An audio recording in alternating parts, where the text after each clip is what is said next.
सांस ले रहे हैं, बोल रहे हैं, थोड़ा शांत सांस लेने का काम कर रहे हैं SC ST OBC के लोग संवैधानिक अधिकारों की वजह से।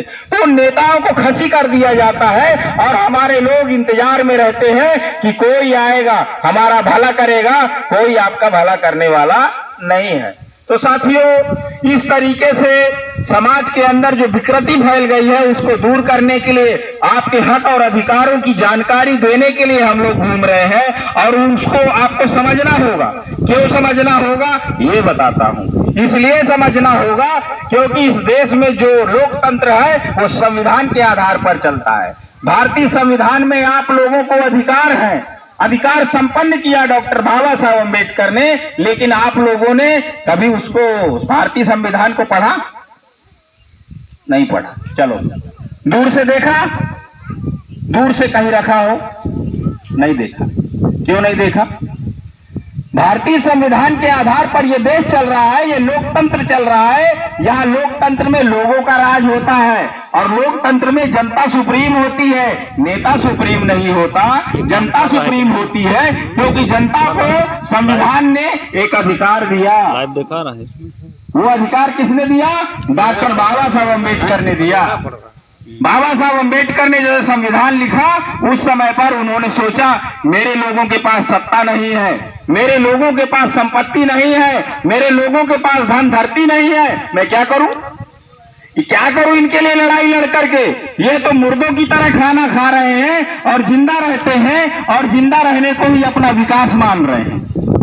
ये खाना खाते हैं और खाना खा के जिंदा रहते हैं और जिंदा रहने को अपना विकास मानते हैं। हमारे लोग उसी को विकास मान रहे हैं। तो बाबा साहब ने सोचा मैं क्या करूं, इनके लिए क्या करूं? तो इनका क्या बढ़ता है? तो बाबा साहब अम्बेडकर ने कहा इनका सिर्फ एक चीज बढ़ती है, इनकी उम्र बढ़ती रहती है।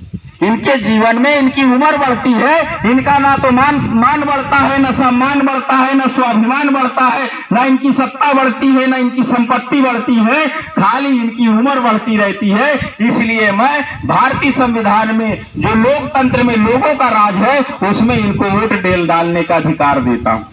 बाबा साहब अम्बेडकर ने वो हथियार आप लोगों को दिया, वो हथियार दिया, वोट डालने का हथियार दिया, आपको राजा बनाने का हथियार दिया और अधिकार दिया। लेकिन इस हथियार को हमारे लोग चलाना ही नहीं जानते। ये चलाना किधर है, कैसे चलाना है?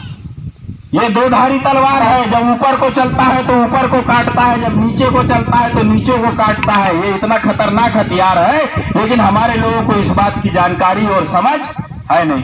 किसी ने कह दिया अरे फलाने पार्टी है, बहुत बढ़िया और उसको वोट दे दो। ये भेड़ों की तरह उधर जा, भेड़ बकरियों की तरह हमारे लोग जाते हैं और वोट डालकर चले आते हैं। सब कोई दे रहा है तो मैं क्यों इस पार्टी को वोट क्यों दूं? अरे वो जीत रहा है, निकल रहा है, उसको निकाल दो। क्यों निकाल दो? मान लो कोई गुंडा, कोई बदमाश और डाकू खड़ा हो गया चुनाव में और वो जीत रहा है, उसकी हवा बन गई और वो निकल रहा है और आप लोगों ने सभी ने ये फैसला कर दिया उसको निकाल दो, जिता दो। तो आप क्या काम कर रहे हो? आप गुंडे को महागुंडा बनाने का काम कर रहे हो कि नहीं कर रहे हो? गुंडे को आप महागुंडा बनाने का काम कर रहे हो। तो ये जो सांसद और विधायक लोग हैं, इन लोगों को गुंडा बनाने का काम किसने किया? हमने किया, हमारे लोगों ने किया, जानकारी के अभाव में किया। तो ये जो हथियार है इसका सही उपयोग करना होगा। आप किसी भी पार्टी को वोट देते हो तो आपका गिनती बढ़ता है, आपको वो जो मत डालता है ना, आपके हारने और जीतने का मसला नहीं, वो आपका गिनती बढ़ता है कि हमारा इतना स्ट्रेंथ है, ताकत है हमारा, एक हमारे एमएलए को इतना वोट आया। तो इस तरीके से हमारे लोग प्रचार प्रसार के झांसे में फंस जाते हैं। 2014 में जब नरेंद्र मोदी प्रधानमंत्री बने उससे पहले प्रचार में मीडिया में चारों तरफ क्या था? मोदी कर रहे थे। जब देखा टीवी में इधर भी मोदी, पीछे भी मोदी, प्रचार गाड़ियों में भी मोदी, लोगों को कल लगा बहुत अच्छा आदमी। मोदी ने कहा मैं दलित का बेटा हूं, मैं अछूत हूं, मैं नीची जाति का रहने वाला हूं और चाय बेचने वाला हूं। लोगों ने कहा हाँ यार ये तो हमारे बीच का आदमी है, चलो दे दिया।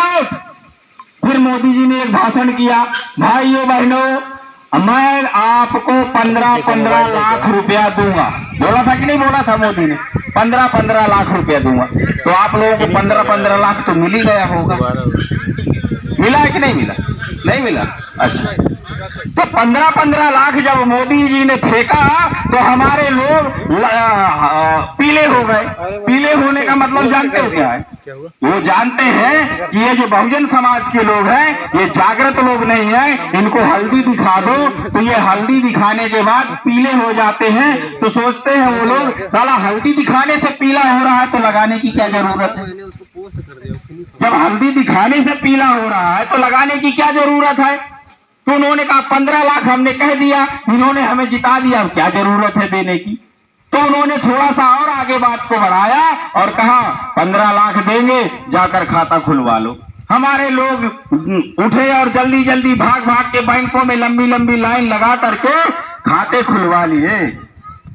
और खाता खुलवाने के बाद बैंक वाले ने क्या आदेश किया? इसमें 1500 रुपया डालो बैंक में, खाते में, जीरो बैलेंस पे नहीं चलेगा, अभी पैसा रखना पड़ेगा। तो जैसे ही पैसा रख दिया तो मोदी जी ने उधर से आदेश किया गवर्नमेंट ने कि हर अकाउंट से इतना पैसा कटेगा। तो जो गरीब और मजदूर लोग हैं, जो लाचार लोग हैं, जो मजबूर लोग हैं हमारे, उन लोगों ने जब उसमें पैसा रखा तो वो पैसे से भी बैंक वालों ने पैसा काट लिया। तो हमारे लोग तो नंगे भूखे लोग हैं, इनके पास ना धन है, ना धरती है, संपत्ति नहीं है। किसी ने किसी से कर्जा लेकर के बैंक में खाता खोला और खोलकर थोड़ा पैसा डाला, मोदी जी ने वो भी चुरा लिया। तो हमारे लोगों के पास जो लंगोटी बची थी वो लंगोटी भी छीन लिया। तो इसको बोलते हैं भागे भूत की लंगोटी भी सही। तो वो लंगोटी भी छीनने का काम इन लोगों ने कर दिया। ना 15 लाख आए और जो घर से था वो भी चला गया। और लोगों ने उस समय पर नारा लगाया, क्या नारा लगाया? हर हर मोदी घर घर मोदी, हर हर मोदी घर घर मोदी। तो हर हर मोदी घर घर मोदी का नारा लगाए तो एक गांव में छोटे छोटे बच्चे थे, वो मजाक मजाक में नारा लगा रहे थे और कह रहे थे हर हर मोदी घर घर खोदी, हर हर मोदी घर घर खोदी। खोद डाला, रेलवे स्टेशन खोद डाला, बेच डाला, एयरपोर्ट बेच डाला, बंदरगाह बेच डाले इस देश के। आप लोगों को पता है?